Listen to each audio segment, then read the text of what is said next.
everyone's socks off. There's no excuse for this. Even the game doesn't seem to respect its own soundtrack, because when you're going through the dungeon and the music's scaling with each area you unlock, if you even make eye contact with any of the opposoids around you, the music just completely drops out to be replaced with like some generic Let's Tussle music, completely stepping on the vibe of this whole area.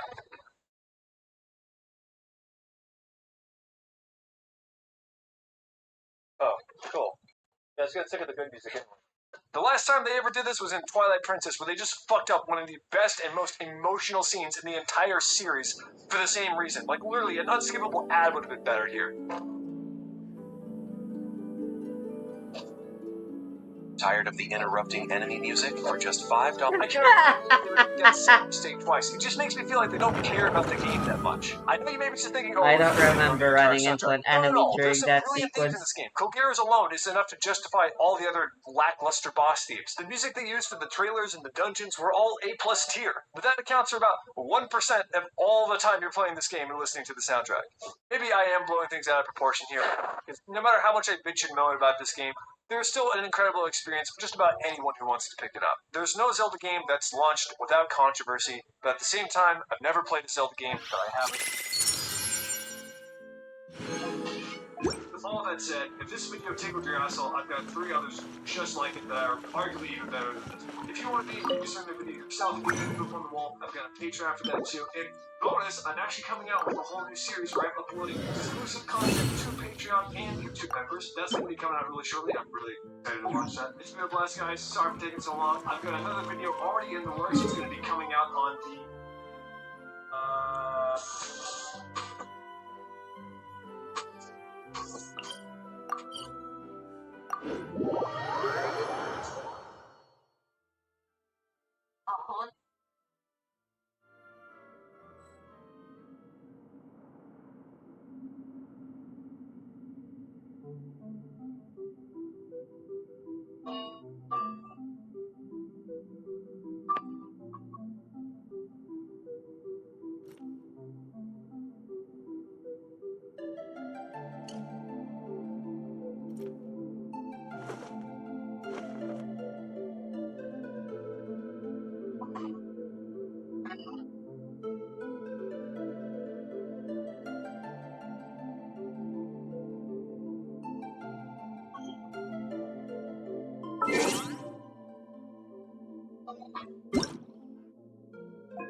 What?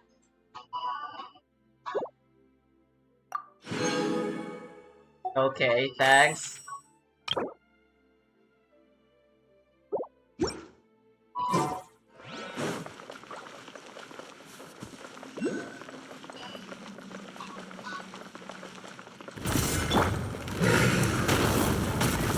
Access denied. This is long overdue. Strike a pose. Time to shine. Leave it all to me.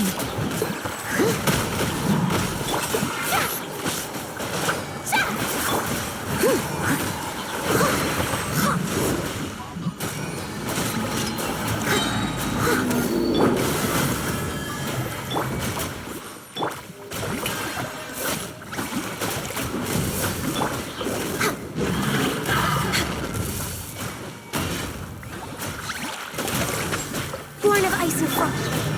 Let my name echo in song. Time to clean up.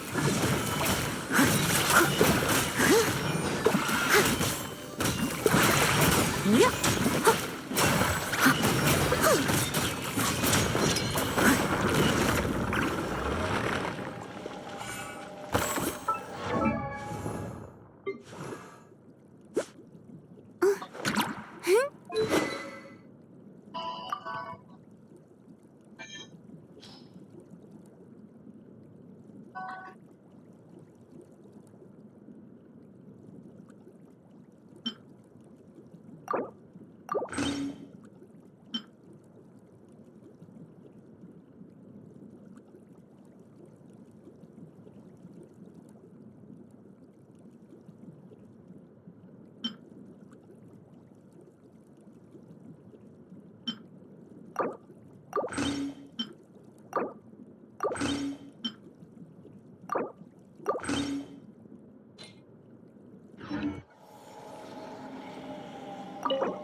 some tea? I'll brew you some.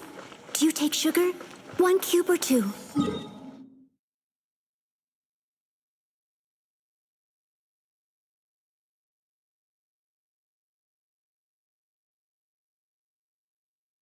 Hoyoverse has already confirmed the upcoming characters who will be version 4.7.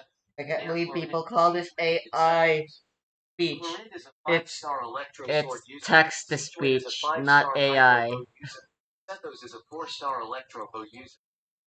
So in this video we are going to discuss the banners from version 4.7 to version 5.0, including the Chronicle Wish banner. Before we begin, are you thinking about working on Arlecchino's banner but you have ran out of Primo gems? Game prices are a bit too much. Don't worry, I've got a solution for you. Just visit lootbar.gg on Genshin Impact. Select the pack you want to buy. So visit Lootbar today and save up to 20% on all Genshin items. Using description and Hoyover's demo release. 5 stars with the same fate. Safely assume that both of these characters will get their banners in different phases. Crystallize. According to the latest information, Yes, Corinne will have her please. banner in phase 1, whereas Sequin will have hers in phase 2. Regarding rerun banners, Riosley and Navia are expected to appear in 4.7. Riosley is expected to appear alongside Chlorinde in phase 1, whereas Navia is expected to appear in phase 2 alongside Sequin. Hoyoverse has started to rerun Fontaine characters one by one. Nicolette got his rerun in 4.5, then he is getting his rerun in 4.6, so Riosley should be the next to get a rerun in 4.7. However, I can't say the same thing for Navia. As I mentioned, only one character from Fontaine is getting a rerun in each patch at this point, so I don't think that Navia would get a rerun in 4.7, not when characters like Alhaitham, Shenhe and Nilu are still waiting in the line. Karina too hasn't received her first rerun yet, so I don't see Navia getting a rerun before her. Alhaitham is the one character I think who could get a rerun in 4.7. At this point, we're already aware that Hoyoverse doesn't follow any specific rerun patterns. Shenhe and Nilu are examples of that. Considering that Wanderer is getting a rerun in the second half of 4.6, I think Alhaitham has good chances of getting a rerun in the second phase of 4.7. Moving on to the Chronicle Wish banner. Version 4.7 might feature a Chronicle Wish banner considering it's going to be a filler patch. Characters like Ganyu, Elon, and possibly Child or Hutao are expected to appear on that banner. Additionally, 4.7 will be the only patch to feature a Chronicle Wish banner, and after that, the next Chronicle Wish banner will probably appear after version 5.2. Regarding the 4.8 banners, at the moment, no new 5-star characters are expected to release in version 4.8. Earlier last month, expected that Emily would appear on the 4.8 banners, but later said that her data is now missing from the game's files. She might not appear in 4.8. Therefore, I'm hoping version 4.8 will feature only Off we go! I'm going in!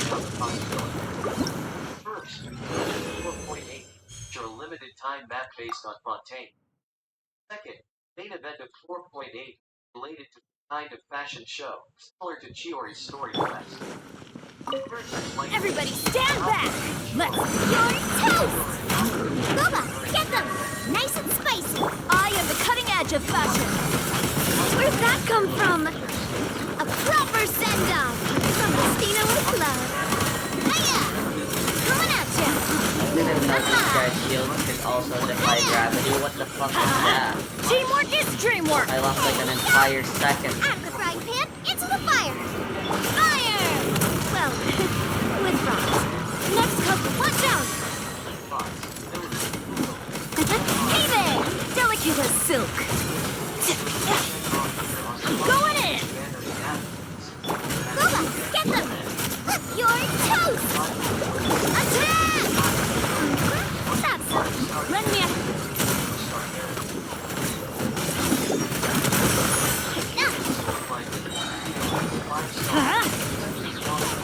Teamwork is dreamwork! Nice and spicy! I am the cutting edge of fashion!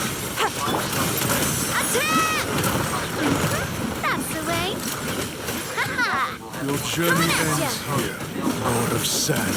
Your sacrifice is ready.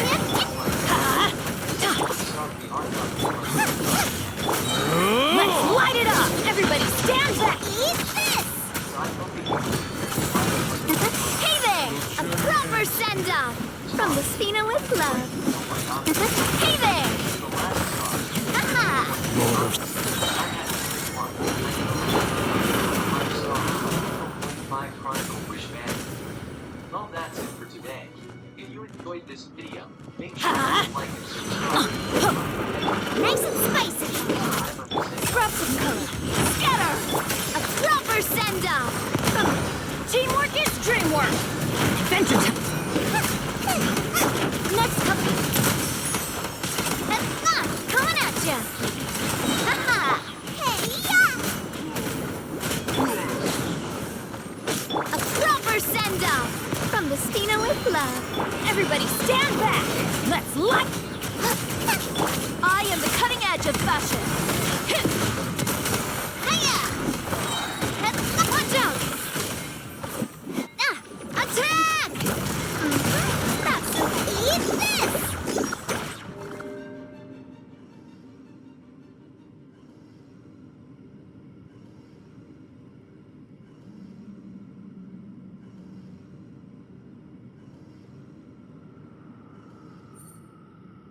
It happened pretty quickly last episode, but Aang's just sitting here living in it now, so you know how I hate the setting someone on fire thing or dropping them to the ground? Shower me with praise! Time to shine!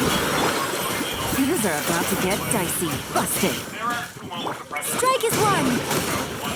As a good knight should. Steady as stone.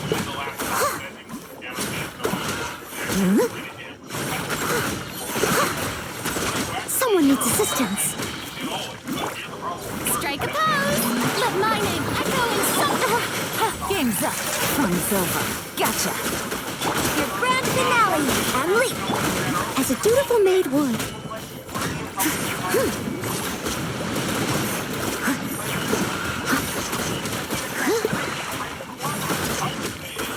I'll catch up. Yoo-hoo! Time to shine! Things are about to get dicey. Quietly now. And leap! Break a leg! I must leave no stone unturned.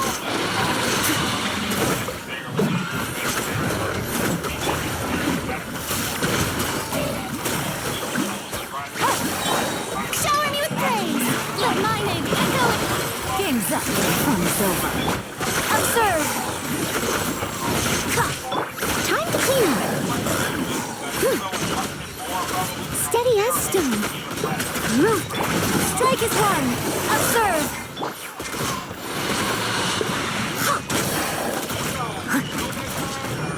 Yoo-hoo! Let the world come alive! Gotcha. Things are about to get dicey. Unleash!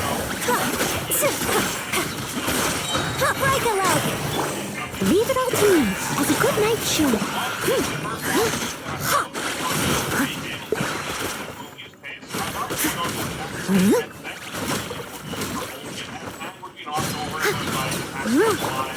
Strike a pose! Let my name echo in... Game's up. Fun's over. Quietly now. Strike is one! Unleash! Steady as stone. Time to clean up.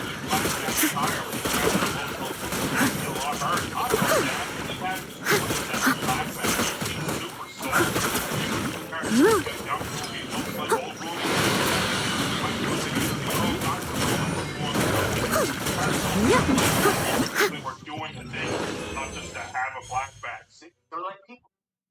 Always have the time. What? I mean, I guess, but I don't know. Even the season 1 line about the octopus and the death that are ready for fall. The Fire Lord. One lens. For defeat. Nothing else matters. Not even the loved ones lost along the way. It's an interesting little bit of dialogue here. Iroh is obviously referring to Liu Ten and probably how Ozai took the throne a little bit. You might honestly think that Azulon just up and gave Ozai the throne when he asked for it, because as Ozai recently will show, he still has children and a bloodline. It does sort of put a wrench in my Zuko had a little brother theory, since that would mean Ozai would have lost a son too. And that would probably make this Iroh line make less sense, unless they're going down the route of Iroh and Ozai both losing a son and Ozai still being the way he is, despite Iroh changing from it. I don't know, I'm overthinking a lot over a through line on dialogue that may not even intentionally be there, or may just not be there at all. Moving on. He'll listen to you. Yoshi that much. On the contrary, it is I who owe him. Is my brain just broken? Because every time I hear this line, I think he's going to say, "It is I who owes he." Even though that doesn't make any sense. Anyone else feel like he's priming up to say that when he goes into it? You, of course, probably noticed that later in this episode they bring in the leads from the Vine Chords for the funeral scene, but they actually touch on them lightly here as well. On the contrary, it is I at Earth Kingdom labor camp for prisoners of war. No one who's been sent there has ever been heard from again. I don't know, Arrow, if no one's ever been heard from again, it doesn't sound like just a labor camp. You, Ah, you're not as lucky. Hello, Bam Margera, what are you doing here? The Mechanist seems to have some design for maybe the more advanced blimps the Fire Nation may use later, or maybe even the submarines already. The Avatar has returned to the world. It's time to stop hiding. It's time to fight. Teo weirdly might be my favorite adapted character, you know what I mean? He's moved the most upwards from the cartoon. He goes from just this overall nice kid, just a chill dude, to this blood-hungry little war machine, only interested in ripping the Fire Nation to shreds. Flopsy! Easy one, but yeah, these statues are supposed to be Boomy's pet gorilla goat from the original. Perfect, don't have to waste any script on it. It's part of an establishing shot, not held on too long. Perfect Easter egg, if you ask me. I'm trying to fuck with the stone spear wheelchair, I ain't gonna lie to you. Lotus root, pine bark, dried jasmine, scalding hot water, steep for 2 minutes. Tea? Now, I'm going to get some flack for this, but I think I like Boomy a lot in this adaptation. I think they take him in an interesting direction and still characterize him really strongly to be like Boomy from the OG show. I know a lot of people think they ruined him, and I don't think it's perfect with how extreme it gets, but I think Boomy is good. I'll get more into why in a minute. Yoo-hoo! Let the world fly! Things are about to get dicey. Busted. Your grand finale and step, as a good night should.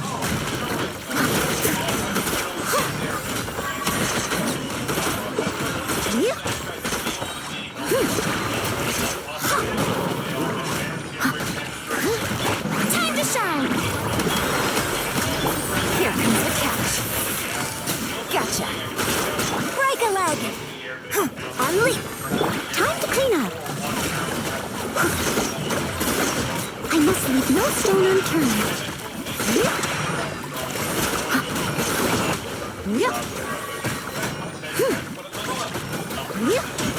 Strike a pose. Let my name echo in Santa. Things are about to get dicey. Quietly now. On leap. Strike is one.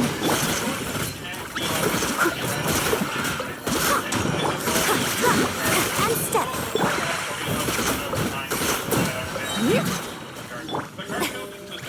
Shower me with praise. Time to shine. Busted. And leap. Here comes the catch. Break a leg. And leap. As a good night should. Leave it all to me.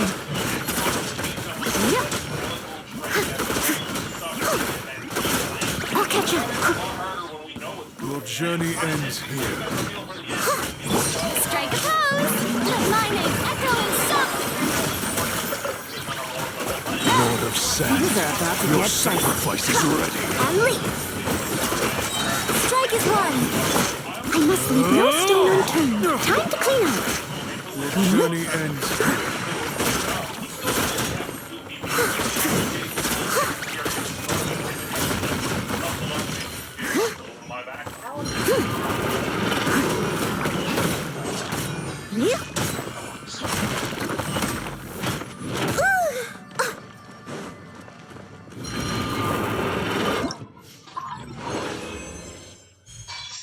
What? I told you. I agree. What the fuck were you thinking? It's probably like those shitty crap beers. Pine tree stock. Why is that so rattled? He's like, didn't you see a bombing yesterday? I captured my first watch through this through audio, and there honestly wasn't a lot of highlights, but here's one. Throw him. Please. Nothing. You're lucky I can't tell you, son of a bitch. This is kind of cool, I guess. Cartoon Katara just gets her water skin out of nowhere. She doesn't have it for the first 9 episodes, and then in Gen, she just has it, no explanation. Almost feels like there was going to be a scene in the prior episode where or bought it, but it got cut out or something. Anyway, kind of just finds it here.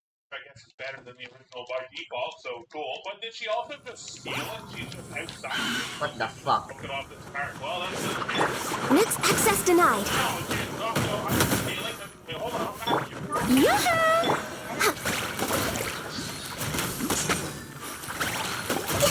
There's literally no reason it ever makes sense to death. So when Katara says that people were saved, not everyone is the enemy there. I'm not even arguing with them. Just doesn't respond to it. He just says something else. Make hard decisions. That's what it means to fight war. The set also makes Jet seem like a lunatic scumbag. He keeps talking about the deeds of sacrifice for fighting the war, while he's largely safe in the walls of her kingdom's second biggest city. As far as I can tell, there is a real war, real battle taking place. Next on the agenda. If he wants to be a soldier, he should just enlist. If you think about it, power with the goals definitely not. No touching. Blaze over. Strike a pose. Time to shine. Rough code. Scatter. Next. Leave it all to me, as a good knight should.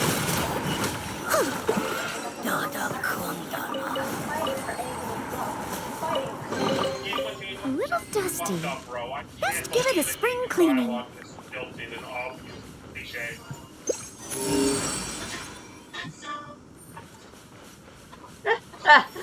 What the fuck? Extreme nitpick. I don't think this is really enough supposed to be an ice breath move. I'm not trying to be gross here, but the ice breath move kind of made sense because of saliva in my head, or at least that's what we get going, right? But just like the sound effect, A little dusty. like the move coming from Katara's hands. It makes me feel like she should be able to attack a certain level she wants.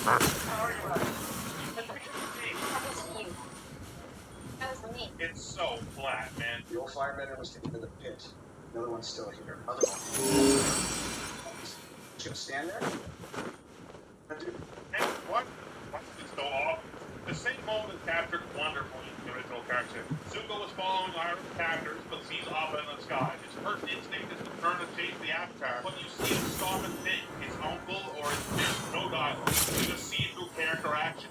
We see later that Zuko went to save Iroh. It's a great moment to knock him even further, because we saw he struggled with it for a second, but showed with the right here. Zuko was met with the same decision, but instead of being given the chance to feel his decision for a moment, we just haven't got shit in his face. Well, when it comes to Zuko, it's just another one of those moments where I find myself saying, I know the situation in front of him. Don't need to know. Don't take the stick. I don't need me. Right. No. What a weird moment. Almost like it was captured from a draft of the script where Adam didn't recognize it right away. He seemed to be testing and to see what's written.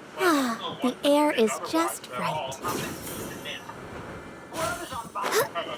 No, it's not. It's humid. I mean, just me. And then, whoa, what the hell are these? Horses in Qatar? Non-ostrich-based horses? Well, I did point it way back in this very scene of the cartoon. Dust off a classic. Movements of normal horse. Have you been fighting the same fight for a century? Have you watched your whole world burn down on you? Yeah, I like this. Feels like it really had some, the first time Aang really had the consequences of his actions, other than just being corrected by people that should be more understanding. Like Sokka and Kyoji, they both knew he was in the iceberg, and they knew it was an accident, a messed up situation. And they're honestly both speaking to him for basically the first time. But this is his old friend movement. Lived through the entire century-long war. He's bitter and it's quite natural. That's got the big real head.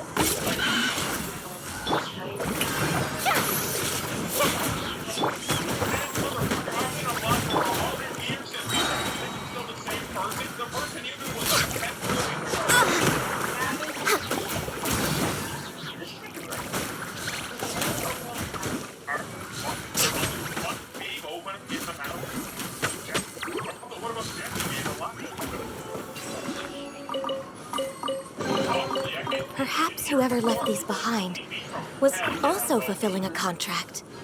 The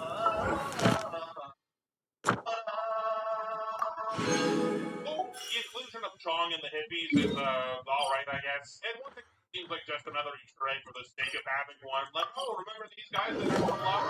Yeah, totally. Like a show, right? I've been thinking about when I was going to say this point, but this show sort of feels like one of those theme park rides based on a movie. Like, let's go on, you get the ambiance and the feeling, and you get to see a ton of recognizable stuff in the movie all played out in front of you. All the great big moments are mostly there, even if they're not exactly Healthy the same. body, or healthy different mind. or Ad what have you, Astra, but ab. it's not the same as actually watching Thank the movie. you for That's how the completing show today. feels. We touch on a lot of the great big moments you love, give you some references to other stuff you probably like, and some low-key stuff that only super nerds will notice. Luckily for the rides, that's a physical experience. Really, very fun in a different way. But this show feels like one of those rides, and it's I still forgot just a energy show, and that's recharge is a obviously huge not good. problem for Noel.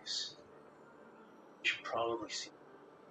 It's a tale of two lovers. So this is a pretty faithful retelling of the Oma and Shu story from the Cave of the Two Lovers. I like that they try to do the cool art style thing still. The only real difference is that the story is about two women rather than a man and a woman, and a lot of people saw this as an unnecessary change or some sort of agenda being pushed. My take on it is that it changes literally nothing, and gay people exist. I don't see the harm of this at all. Wait, they were two women?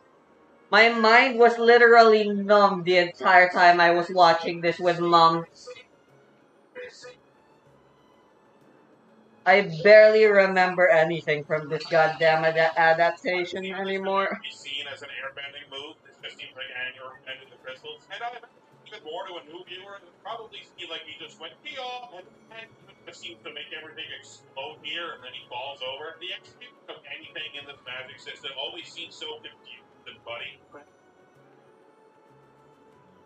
Boy, sure hope you have the means of turning those back on in this dank, dark cave. I'll let it soon, like the minstrel said. No? None of this minstrels? It's funny that they can't call them hippies. Stop away. What is your problem? My problem is you're not taking me seriously. I probably seem impossible to please, I realize, because no matter what, whether it's a scene centered on exposition or character, I'm always complaining. But I think that's why. It seems like the two can't intermingle at all in our main cast. When it's Katara, Sokka, and any combination of them being the center of a scene, it seems like it's one or the other. Expository scene about the models.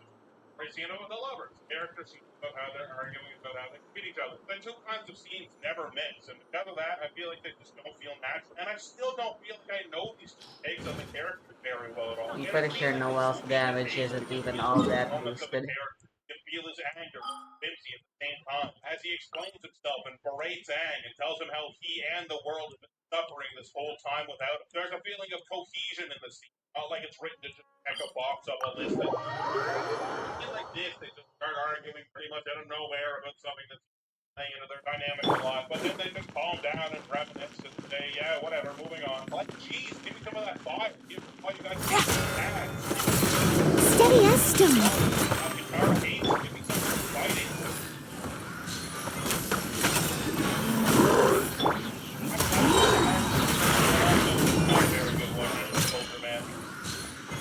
Born of ice and frost.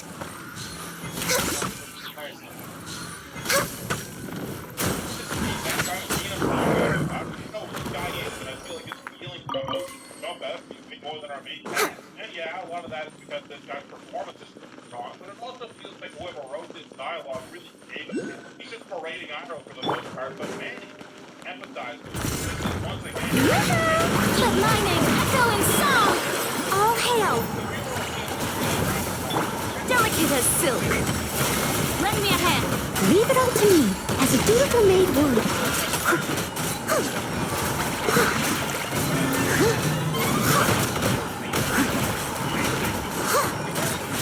Someone needs to...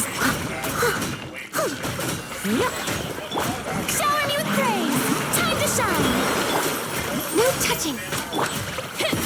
I must leave no stone unturned. Something that really shows their connection. And the use of the line in the background is something I wish this adaptation did more. We didn't see any scene like this in the I can brand new content, but the real see the time much better if I went to a domain instead. It's a great moment on its own, and then it's brought to even greater heights. Element from the cartoon. This is what I want out of an adaptation. I don't need to see something from the cartoon every 5 seconds. I need a good show that loves and respects the ability but doesn't break itself bending to be recognizable. It might have gone. Push that way. The silence.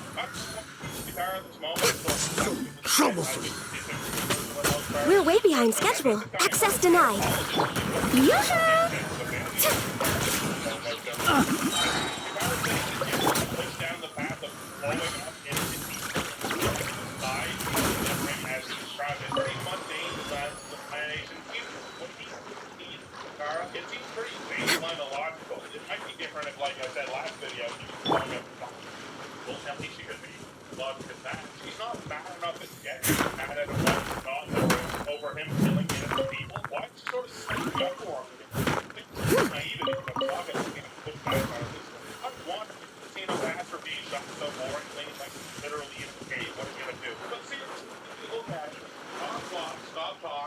walk, stop, talk, walk forward one step and see the third card walk wall in front of you. You should have noticed already. You see what I mean about limited Yeah, I know. But what's stopping them from making the cave bigger? Having some cool shots of them from overhead, through crystal cave, shots of them coming into frame from around a corner. Maybe something to liven it up, right? That sucks, because the answer is almost certainly always what. But I just wish it didn't feel like they were fucking walking through a laser tag course. Whether or not you understand. Let the world collide! For Rex Lapis! No touching! Scrubs of code! Scatter! Time to clean up!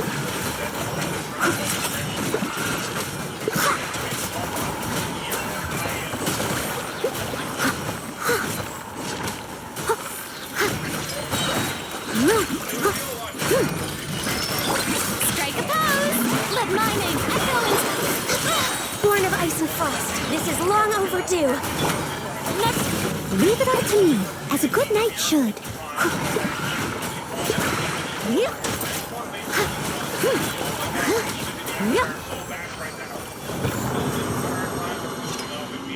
None of this adds up. It feels like two persons and script got slammed together. They just said, fucking film it. I gotta say, a locked door in a castle made from Earth that has like a million earthbenders in and around it doesn't make sense to me.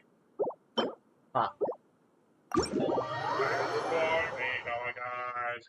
Yeah, I know Zuko breaks Iroh's cage like this in the cartoon, but like in live action, really, this fight scene is one of them. I think it barely even counts as a fight scene. That was Lou, of course, very athletic, bravo. But really, all it boils down to is block, trip. And even though this fight scene in the original show wasn't one to write home about either, it's still just so more energetic. If there was a fight, there was always some spectacle, something cool going on. It never just turned into a game of modified dodgeball. And this show can't match that electricity because everything is shot so boring. And in some fight scenes like this one, there's no choreography.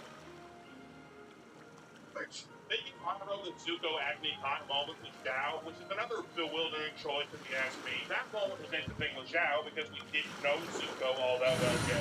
Seeing him show mercy opened us up to him a lot more. Like, oh, this guy isn't just some cackling villain. But the characterization we've gotten from Iroh in this show is that he's despite the old stage that loves Zuko a lot, he doesn't seem to have an aggressive bone in his body. So why give Iroh this moment? They made Iroh seem vengeful here just for a moment before they're like, psych, no, Iroh's still I will protect you. just for like this 3 seconds. Let's get out and find some inspiration. They could have still given this moment to Zuko, who needs it now desperately after almost... Time to begin work? And then have Iroh simply agree with them because he's above bullying someone back. Would have worked better, I think. And then Iroh gets shot, and then Zuko takes himself even more for showing me. Oh, I'm supposed to leave that in, Zuko. You guys probably don't know that yet.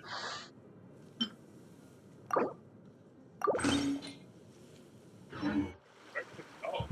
Navigate.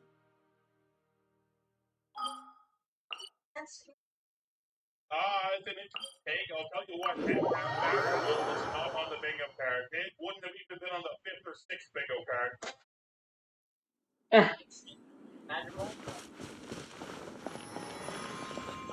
Oh, the Badger Mole speaks English as well.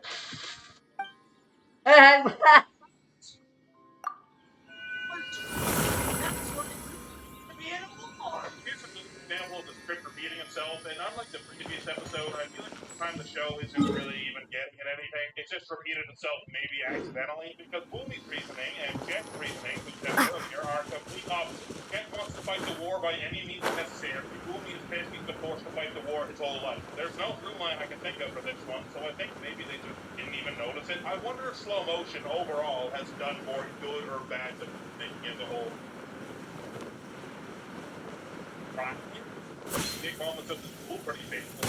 There's no end to this. Access denied. Let's go. I must leave no stone unturned. Starball!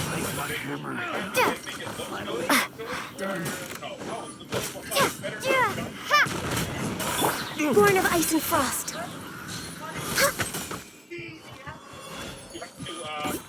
Your friend in this weird metaphor. That's what it means to be the outcome.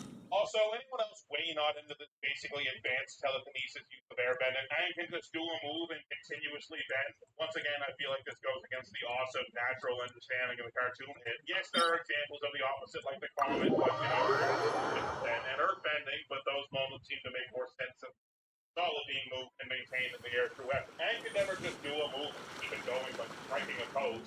out of the Avatar state. It was always a physical effort to keep bending going, and that works because the magic system is based on motion. But here we are again, just another magic system. Hold your hands forward and go. This is why would you definitely be faster to just run at him?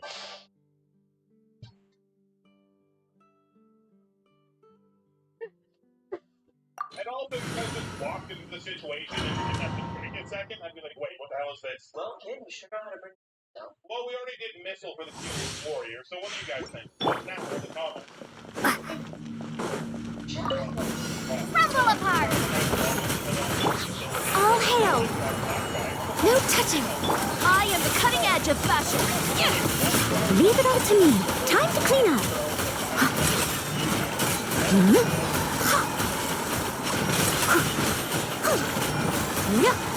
Shake! Drop! Access denied. Next!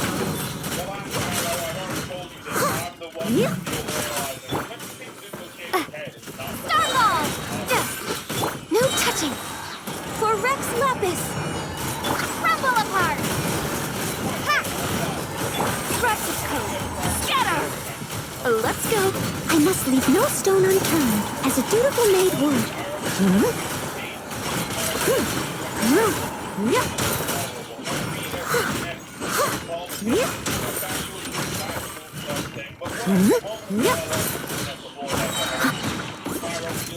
Access denied.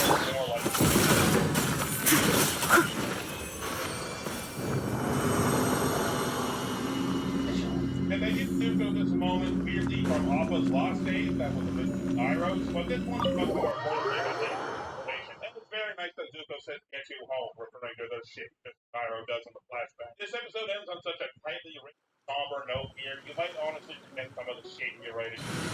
Fuck, the show is weird, man. There's some good, Anything I can help you with? just in this episode. The good, We can do this! Iroh flashbacks, I feel like they really capture some genuine emotion, and that's something. Trainee Forest Ranger Kale! And this show has been sorely lacking. And it's not just that they did it well. The show a lot of the time feels like it's meant to just things, and as long as they were in the cartoon, that's enough. But it shouldn't be, and oftentimes it is. The couple of Iroh and Zuko scenes that worked well in this one, I applaud. Well done. Like I said, Boomy, the changes to his character, I don't mind at all. I think they made him pretty interesting on paper. But his thinking motivations for messing with Aang don't make any sense whatsoever, which kind of hamstrings his anger and bitterness, I feel like. You're angry at Aang for leaving and not being the Avatar, but now that he's here and trying to be the Avatar, you're going to stop him from doing it? I guess he was trying to teach him some kind of lesson about how it would take making hard decisions. Be the Avatar, but I don't know. That comes up in the last 5 minutes of the episode, and I don't know that all through. It is later through Kuruk a little bit, but we'll get to that. The rest of the episode is pretty rocky. Just as planned and as blunt as ever. Katara and Sokka have some moments together to talk about the family stuff, and it's kind of nice, but the show can never seem to get through the feeling of being afraid to let these characters leap off the page at you. Everyone feels so dispassionate, maybe detached from one another, and now, being halfway through the season, you start to notice. This mashup episode feels a little less cohesive than the last one as well. With the last one, you got the sense that they may have taken episodes with similar beats in them. Same story to strengthen those elements. But I don't find that as much here. The story is pretty much about 3 sets of 2 people. One set is reconciling some deeply familial relationship shit. Another is reconciling some deeply personal stuff for Boomy, and the other is Zuko saving Iroh and seeing their lovely flashbacks of why their bond is so strong, which is the opposite of what the other 2 are doing. The other 2 are working to strengthen their bonds. You know what I mean? There's more than one way to write a strong episode of television, but a great way to do it is have similar stories all crescendo into similar beats characters, so the theme of the overall episode is stronger, especially in a show like this, where stories are mostly self-contained to 1 or 2 episode arcs. It doesn't have to be exactly like that, but there has to be something that make it feel like this isn't just a bunch of scenes, and we don't have that here. Even if you don't know how to describe it, your brain starts to notice something feels off here. Not before, definitely here at the halfway point. Major challenge, the next 2 episodes of Overanalyzing Netflix's Avatar. You can support me on Patreon for $50. Always. Biggest jumps of all, with the absolute titans in the note here. Tarbogi and Tim Langston, authorization, Slastrasin, Persistor Name, Gekladit, and Dergono, Ganship, Arthur, got it, no problem. Dem has wisely lowered their pledge so they're not this joke here anymore. Very intelligent. Intelligent patron. Avatar Bogey, now I'm not saying you're not intelligent, I'm just saying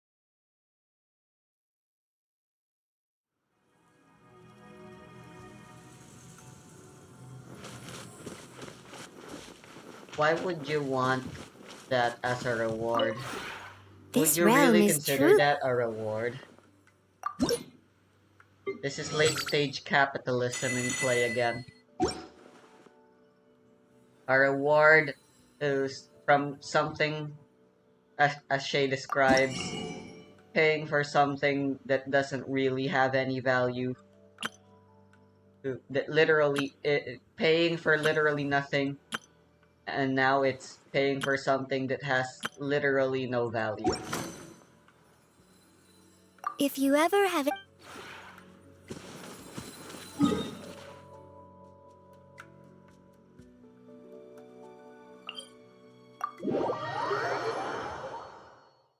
The Patreon shout-out thingy. I don't know who came up with it first, but it's now just something that every patron, YouTube haver, seems to put in as a reward. But it's inherently worthless. People skip those. I skip them. The And one I'm a before you people. is no. Ah. Oh, I'm so glad I went out of my way to do that.